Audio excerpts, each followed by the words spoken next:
Hello everyone, सभी को good morning सबसे पहले। और आज की जो शुरुआत हम करने वाले हैं आज की सुर्खियों से करेंगे। और आज बहुत ज्यादा इंपॉर्टेंट क्वेश्चंस आए हैं और एक राज्य पर बहुत ज्यादा फोकस भी करने वाले हैं। आइए तो आज सबसे पहले शुरुआत सुर्खियों से।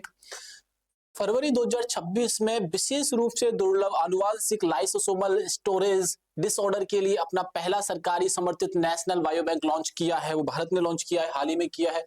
प्रधानमंत्री ने हाल ही में असम के गुवाहाटी ब्रह्मपुत्र कुमार भास्कर वर्मा सेतु का उद्घाटन किया है। ये बात सेतु का किया गया है, यानी कि एक ब्रिज का किया गया है।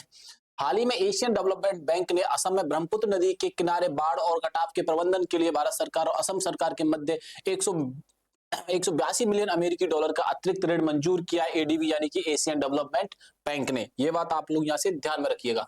हाल ही में केरल ने कॉम्प्रहेंसिव अर्बन पॉलिसी का ड्राफ्ट तैयार करने और उसे मंजूरी देने वाला पहला भारत का राज्य बन चुका है। ये बात ध्यान रखिएगा आप लोग। हाल ही में एसोसिएशन फॉर डेमोक्रेटिक रिफॉर्म्स द्वारा फरवरी 2026 में जारी की गई रिपोर्ट में के अनुसार भारतीय जनता पार्टी को इलेक्टोरल ट्रस्ट से सर्वाधिक डोनेशन प्राप्त हुआ है। 12 फरवरी 2026 को सीए प्रसन्ना कुमार डी को institute of chartered accountant of India का 74वां अध्यक्ष नियुक्त किया गया है। ये बात आप लोग यहां से ध्यान में रखिएगा। एनसीपीआई इंटरनेशनल पेमेंट लिमिटेड ने हाल ही में मलेशिया के पेमेंट नेटवर्क मलेशिया के साथ एक समझौता साझा किया है। बच्चों आइए देखते हैं। हाल ही में मिस्र के प्रसिद्ध वैली ऑफ द किंग्स में 2000 साल से अधिक पुराने तमिल ब्राह्मी लिपि शिलालेख खोजे गए हैं। अब देखते हैं, उनसे डिटेल्स जानने का प्रयास करिए। मैं आपको बार बार बता रहा हूं कि एग्जाम ओरिएंटेड क्लास होगी कंप्लीटली, क्योंकि हम उधर उधर की बातें ना कर कर जो एग्जाम में चीजें पूछी जा रही हैं उनका सारे डायरेक्ट उन्हीं बातों को करेंगे। और इंपॉर्टेंट बात, एग्जाम ओरिएंटेड के साथ साथ क्या होगा कि जो उनसे रिलेटेड सारी बातें होंगी, हो गई स्कीम रही, या जैसे कि अभी सेतु आने वाला है, या प्रधानमंत्री मोदी जी के बारे में, तो सारी एग्जाम ओरिएंटेड क्लास रहेगी। ठीक है ना। आइए पहला क्वेश्चन देखते हैं। इसके बारे में देख लो एक बार। रूस ने व्हाट्सएप पर क्या लगा दिया बच्चों? प्रतिबंध लगा दिया है। आइए, हाल ही में दुर्लभ बीमारियों के लिए समर्पित किस देश ने पहला नेशनल बायोबैंक लॉन्च किया है? देखो, दुर्लभ बीमारियों की जांच करने के लिए, दुर्लभ बीमारी, ठीक है, इसके लिए क्या बनाया बच्चों? बायो बैंक लॉन्च किया है। सबसे पहले आपके दिमाग में यही होगा कि बायो बैंक होता क्या है। एक्चुअली इसमें ब्लड, ठीक है, या अन्य कोई भी चीज इसमें स्टोरेज करके रखी जा सकती है। जैसे ब्लड से रिलेटेड सैंपल आपने स्टोरेज कर लिए, ठीक है। बॉडी ऑर्गन से रिलेटेड कोई भी आप चीज यहाँ पर क्या रख सकते हो? सेव रख सकते हो। कोई भी या लुप्त प्राय प्रजाति है, या ऐसी कोई भी चीज जो लुप्त प्राय होने की सिचुएशन में है, या कोई दुर्लभ बीमारी से रिलेटेड कोई जानकारी हमें सेव रखनी है कोई जगह पर, उसे बोलते हैं बायो बैंक। और ये लॉन्च किसने किया है? तो भारत ने ये लॉन्च किया है बच्चों। ये किसने लॉन्च किया है? भारत देश, यानी कि हमारे देश भारत ने ये लॉन्च किया है। ये बात आप लोग यहाँ से ध्यान रखना। भारत के अलावा और क्या नाम है? एक भारत को आर्यवर्त भी बोला जाता है। और क्या बोला जाता है? आर्यवर्त बोला जाता है। किसको बोला जाता है बच्चों? भारत को आर्यवर्त बोला जाता है। भारत की जो राजधानी है वो क्या है? नई दिल्ली है। नई दिल्ली। पहले राजधानी क्या थी? कोलकाता थी। कोलकाता से दिल्ली बनी, दिल्ली के बाद नई दिल्ली बनी। तो आप ये ध्यान रखना, पहले राजधानी भारत की क्या थी बच्चों? कोलकाता थी। कोलकाता से राजधानी परिवर्तन किया जाता है तो दिल्ली में बनाया जाता है, और दिल्ली से भी राजधानी को परिवर्तन किया जाता है और कहां बनाया जाता है? नई दिल्ली में राजधानी बनाया जाता है। ये बात यहां से याद रखना। अगर पूछ ले कि कोलकाता से राजधानी कब ट्रांसफर की गई थी, तो 1911 में घोषणा होती है और 1912 में राजधानी बना दिया जाता है, और 1931 में दिल्ली से नई दिल्ली में राजधानी स्थानांतरण किया जाता है। भारत की जो करेंसी है वो रुपया है। भारत की करेंसी क्या है बच्चों? रुपया है। ये बात आप लोग यहां से ध्यान में रखना। भारत की करेंसी क्या है? रुपया है। और डिजीज यानी कि बायो बैंक लॉन्च किया गया, किसने लॉन्च किया? भारत ने लॉन्च किया। ये बहुत इंपॉर्टेंट बात है। ये एग्जाम में छपने वाला क्वेश्चन है, स्टार इस पे बना लीजिएगा आप। स्टार आपको यहां से बना लेना है। बात समझ में आई कि नहीं? भारत के जो प्रधानमंत्री है उनका नाम नरेंद्र मोदी है। और भारत के प्रथम प्रधानमंत्री का नाम क्या था? पंडित जवाहरलाल नेहरू। पंडित जवाहरलाल नेहरू। ये बात आप लोग यहां से ध्यान रखना। प्रथम राष्ट्रपति कौन थे? राजेंद्र प्रसाद। प्रथम राष्ट्रपति कौन थे बच्चों? राजेंद्र प्रसाद थे। ये बात आप लोग यहां से ध्यान रखना। पहले एजुकेशन मिनिस्टर कौन थे? तो अबुल कलाम आजाद। ये बात आप लोग यहां से ध्यान रखिएगा। चलिए नेक्स्ट क्वेश्चन पे चलते हैं। हाल ही में प्रधानमंत्री मोदी ने कहां कुमार भास्कर वर्मा सेतु का उद्घाटन किया है? भारत के प्रधानमंत्री है मोदी जी, ठीक है। और भास्कर वर्मा सेतु का जो उद्घाटन किया है वो कहां किया है? तो मोदी साहब ने असम में किया है बच्चों।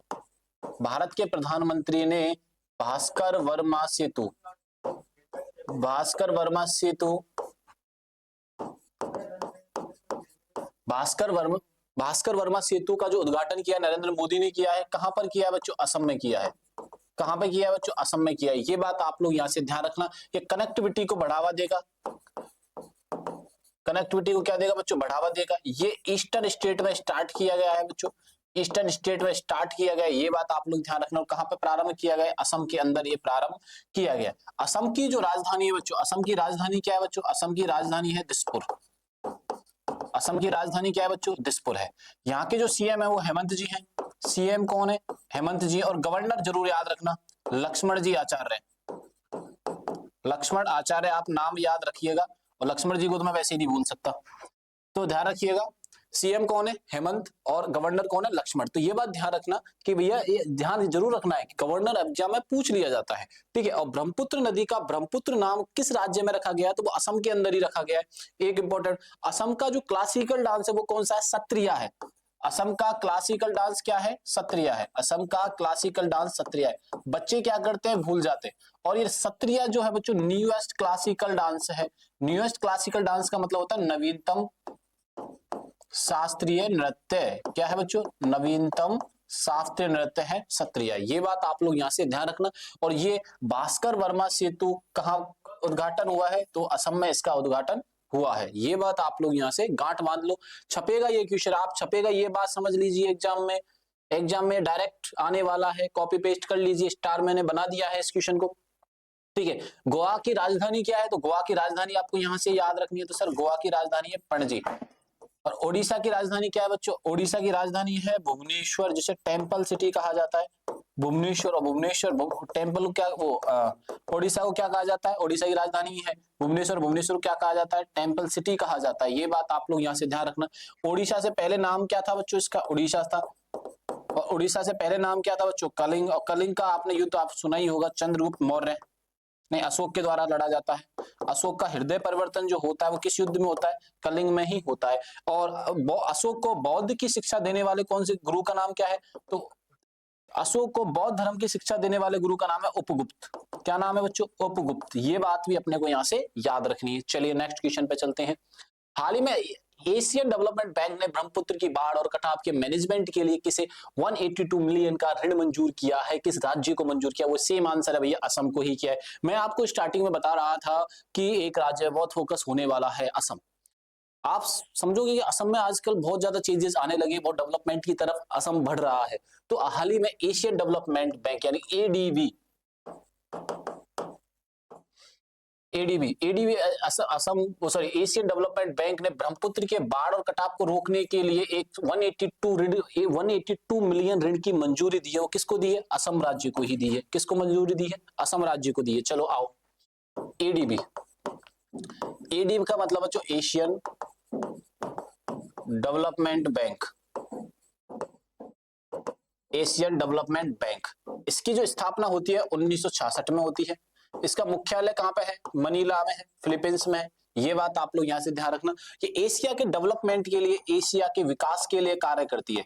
एशिया के विकास के लिए कार्य करती है। एशिया के विकास के लिए क्या करती है बच्चों? कार्य करती है। ये बात ध्यान रखना, एशिया के विकास के लिए कार्य करती है। बात समझ में आई कि नहीं आई? कार्य करती है, ठीक है। अब कहां पे मंजूरी दी है इसने? तो इन्हें इसने ब्रह्मपुत्र नदी पे मंजूरी दी है, ब्रह्मपुत्र नदी। और ब्रह्मपुत्र नदी कहां से निकलती है? चेमा युंगडुंग, चेमा युंगडुंग से निकलती है।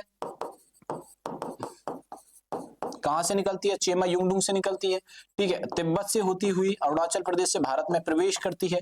जैसे मैं आपको एक डायग्राम बना के बताता हूं, देखो ये हमारा भारत है, ठीक है ना। अब यहां से निकल रही है चेमायुंग, निकलती है तिब्बत से होती हुई असम से प्रवेश करती है। भारत में कहां से प्रवेश करती है? असम में बच्चों प्रवेश ये करती है। ये बात आप लोग यहां से ध्यान, ऐसे जाती हुई, और ये असम सॉरी असम से नहीं अरुणाचल प्रदेश से प्रवेश करती है, फिर असम में आती है। असम से वेस्ट बंगाल में आती है, और वेस्ट बंगाल में से क्या बोला जाता है? जमुना बोला जाता है। वेस्ट बंगाल के बंगाल में से क्या बोला जाता है? जमुना बोला जाता है। और वेस्ट बंगाल में ये गंगा से मिलती है, वेस्ट बंगाल में गंगा से मिलती है। तो यहां से निकलती है इसे कहां से निकलती है? ब्रह्मपुत्र नदी। तो ब्रह्मपुत्र नदी जो निकलती है चेमायुंगडुंग से निकलती है। चेमा युंगडुंग से निकलती है। पहली बात तो ये है, ठीक है। तिब्बत में इसको क्या बुलाया जाता है, तो तिब्बत में बुलाया जाता है इसको सांगपो। तिब्बत में क्या बुलाया जाता है, इसे सांगपो बुलाया जाता है। अरुणाचल प्रदेश में जो प्रवेश करती है दिहांग घाटी, दिहांग घाटी से प्रवेश करती है। अगर दर्रा आपसे पूछ लिया जाए तो यांग यांग पै दर्रा से प्रवेश करती है, यांग यांग पै दर्रा से प्रवेश करती है। दिहांग घाटी, यांग यांग दर्रा, और इसका दिहांग और सिहंग नाम से बुलाया जाता है। ब्रह्मपुत्र का नाम ब्रह्मपुत्र नहीं रखा गया अरुणाचल प्रदेश में। तो ये जो कहानी चल रही है, कहाँ की चल रही है, अरुणाचल प्रदेश की चल रही है। भारत का सबसे पूर्वी राज्य कौन सा है, पूर्वी राज्य अरुणाचल प्रदेश। और भारत के सबसे पूर्वी राज्य अरुणाचल प्रदेश से कौन सी नदी प्रवेश करती है, ब्रह्मपुत्र नदी। लेकिन ब्रह्मपुत्र नदी का ब्रह्मपुत्र नाम असम में रखा जाता है। असम में नाम क्या रखता है इसका, ब्रह्मपुत्र रखा जाता है, ब्रह्मपुत्र रखा जाता है। ये बात आप लोग यहाँ से ध्यान में रखिएगा। बात समझ में आई कि नहीं। इसी के रखरखाव के लिए एशिया डेवलपमेंट बैंक ने 182 मिलियन डॉलर की क्या दी है, मंजूरी दी है। ठीक है, ये बात आप लोग यहाँ से ध्यान में रखिएगा, सारी बातें याद रखनी है। आइए नेक्स्ट क्वेश्चन पे चलते हैं। हाल ही में कंप्रेहेंसिव अर्बन पॉलिसी का ड्राफ्ट ऑफ अप्रूवल देने वाला भारत का पहला राज्य कौन सा बना है। Comprehensive urban policy, comprehensive urban policy जो है वो सुनना, ये किसी भी राज्य में शहर की वेशभूषा को सही करेगी, वहां के रहन सहन, वहां की बसावट, वहां की मेडिकल सुविधा, वहां के एजुकेशन सिस्टम, मतलब कि शहर की बसावट कैसी होनी चाहिए, सब जिम्मेदारी किसकी होगी, कंप्रेसिव अर्बन पॉलिसी की होगी। ये भारत का पहला राज्य कौन सा बना है लॉन्च करने वाला, ये बना है केरल। कौन सा राज्य बना है, केरल बना है। ये बात आप लोग यहां से ध्यान रखना। भारत के दक्षिण राज्यों में शामिल है केरल। दक्षिण राज्यों में शामिल कौन है बच्चों, केरल है। और भारत का सबसे एजुकेटेड राज्य, हाईएस्ट लिटरेसी रेशो किस राज्य में है, हाईएस्ट लिटरेसी जो रेशो है वो केरल में है। ठीक है, 94% लगभग है। ये बात अपने को यहाँ से याद रखनी है। केरल की जो राजधानी है, केरल की राजधानी क्या है, तिरुवनंतपुरम है। केरल की राजधानी क्या है बच्चों, तिरुवनंतपुरम है। केरल में ही भारत की सबसे लंबी झील है। भारत की सबसे लंबी झील कौन सी है, वेम्बनाड झील। वेम्बनाड झील कहाँ पे है, केरल में है। और नेशनल पार्क यानी पेरियार नेशनल पार्क किस राज्य में है, तो पेरियार नेशनल पार्क जो है बच्चों वो भी केरल में है। ये बात आप लोग यहाँ से ध्यान रखना। केरल का सबसे बड़ा शहर कौन सा है, केरल का सबसे बड़ा शहर है कोच्चि। ये बात आप लोग यहाँ से ध्यान रखना। तो अब हमको याद क्या रखना है, अप्रूवल देने वाला भारत का पहला राज्य कौन सा बन गया है, केरल बन गया है। सबसे अधिक सेक्स रेशो किस राज्य में है, तो सबसे अधिक सेक्स रेशो भी कहां पे है, केरल में है।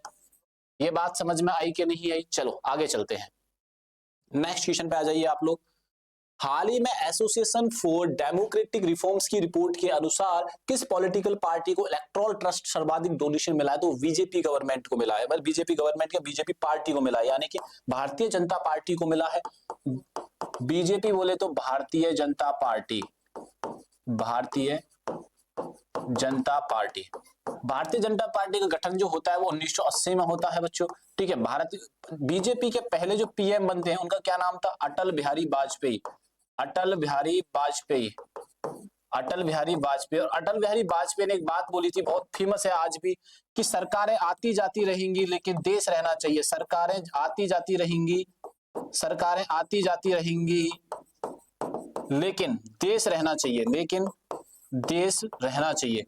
ये बात आप लोग यहाँ से ध्यान रखना। तो सबसे ज्यादा फंडिंग किसको मिली है, बीजेपी पार्टी को मिली है। ये बात ध्यान रखना। करंट में बीजेपी पार्टी के ही देश के प्रधानमंत्री हैं, यानी कि नरेंद्र मोदी।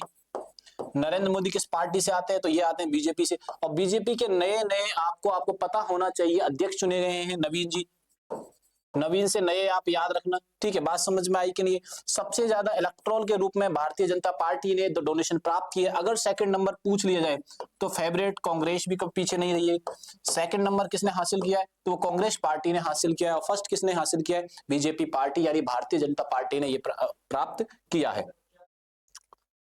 हाल ही में institute of chartered accountant of India ICAI का अध्यक्ष चुने गए हैं। वो किन्हें चुना गया, तो प्रसन्ना कुमार को चुना गया। 74 नंबर के हैं बच्चों। कौन से नंबर के अध्यक्ष चुने गए हैं, 74 नंबर के चुने गए हैं। प्रसन्ना कुमार को चुना गया है। किसको चुना गया है, प्रसन्ना कुमार को चुना गया है। ICAI chartered accountant of India institute रहता है, ये इंस्टीट्यूट चार्टर्ड ऑफ अकाउंट्स का है। इससे क्या सीए बनते हैं, सीए बनते हैं जो कि कंपनियों को निगरानी रखने का कार्य करते हैं। ऑडिटिंग, जैसे किसी बैंक की ऑडिट करनी है तो सीए ही उसकी ऑडिट करते हैं, या हमें जीएसटी से रिलेटेड कोई जानकारी लेनी है या इनकम टैक्स फाइल रिटर्न भरनी है, तो फाइनल जो वर्डिक्ट रहती है वो किसकी रहती है, चार्टर्ड अकाउंटेंट यानी कि सीए की रहते हैं। सीए का एक अकाउंट इंस्टीट्यूट होता है, इंस्टीट्यूट चार्टर्ड ऑफ अकाउंट्स, उसके जो नए अध्यक्ष जो चुने गए हैं वो कौन चुने गए, प्रसन्ना कुमार को चुना गया है। ये बात आप लोग यहां से ध्यान में रखिएगा। चलिए, हाल ही में एनआईपीएल ने क्रॉस बॉर्डर क्यूआर पेमेंट के लिए किस देश के पेनेट के साथ एग्रीमेंट किया है? देखो, भारत, एनआईपीएल, भारत में एक और चलता है, एक तो एनआईपीएल है और एक चलता है यूपीआई। यूपीआई के साथ नेपाल,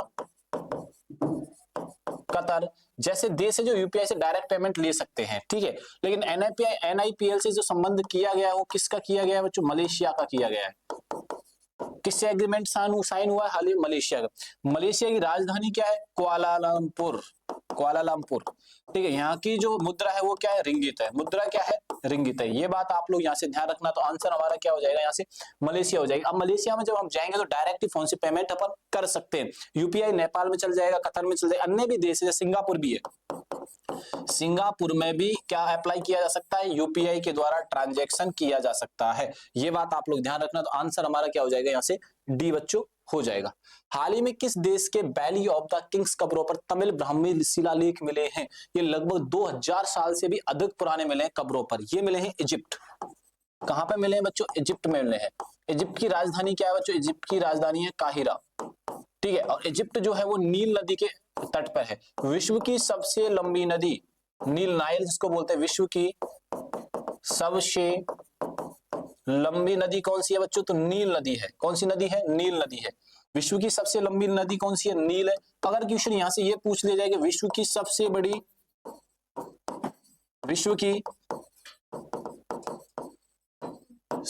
नदी कौन सी है, तो विश्व की सबसे बड़ी नदी कौन सी है बच्चों? अमेजोन है। विश्व की सबसे बड़ी नदी कौन सी है? अमेजोन है। लंबी की बात करें तो नील है और सबसे बड़ी की बात करें तो अमेजोन है। ये बात आप लोग यहां से ध्यान रखना। ये बात बहुत इंपॉर्टेंट है, आपको जो याद रखनी है।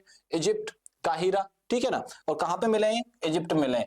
तमिल लैंग्वेज में मिले हैं, तमिल लैंग्वेज में मिले हैं। और किस भाषा में मिले हैं? तो ब्रह्म लिपि में मिले हैं। किस लिपि में मिले हैं? ब्रह्म लिपि में मिले हैं।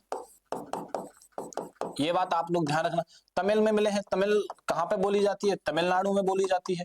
और तमिलनाडु की राजधानी क्या है बच्चों? चेन्नई है। तो ये सारी बातें बच्चों याद हमें रखनी है, ठीक है। आ जाइए, हाल ही में किस देश ने व्हाट्सएप पर प्रतिबंध लगा दिया? व्हाट्सएप को प्रतिबंध किया, वो रूस ने कर दिया है। हाल ही में व्लादिमीर पुतिन साहब ने इस पर रोक लगा दी है, रूस ने लगा दिया व्हाट्सएप पर प्रतिबंध। व्हाट्सएप दुनिया का सबसे बड़ा मैसेजिंग ऐप है, सबसे ज्यादा यूज होने वाला एप्लीकेशन है। इसे 2009 में शुरुआत हुई थी और 2014 में इसको फेसबुक यानी कि मेटा ने परचेज कर लिया था। ये बात आप लोग यहाँ से ध्यान रखना। दुनिया के सबसे ज्यादा यूजर किसके हैं? व्हाट्सएप के। और व्हाट्सएप पे बैन किसने लगाया है? 2000 रूस ने लगाया है। आप ध्यान रखना, सोशल मीडिया पर बैन लगाने वाली कंट्री कौन सी है? सोशल मीडिया पर बैन लगाने वाले 16 वर्ष से कम आयु के, तो सबसे पहले तो बनी थी ऑस्ट्रेलिया। ऑस्ट्रेलिया के अलावा कौन सा देश बना है बच्चों? ऑस्ट्रेलिया के अलावा स्पेन भी इस कड़ी में शामिल हो गया है। ये बात ध्यान रखना। हमने बहुत सारे क्वेश्चंस और जो खबरें आपसे डिस्कस की हैं ये बहुत इंपॉर्टेंट और एग्जाम ओरिएंटेड। आपको अच्छी लगे तो दोस्तों को शेयर जरूर करना है, भूलना बिल्कुल भी नहीं है। और चैनल को सब्सक्राइब तो करना ही करना है। तब तक के लिए थैंक यू, धन्यवाद।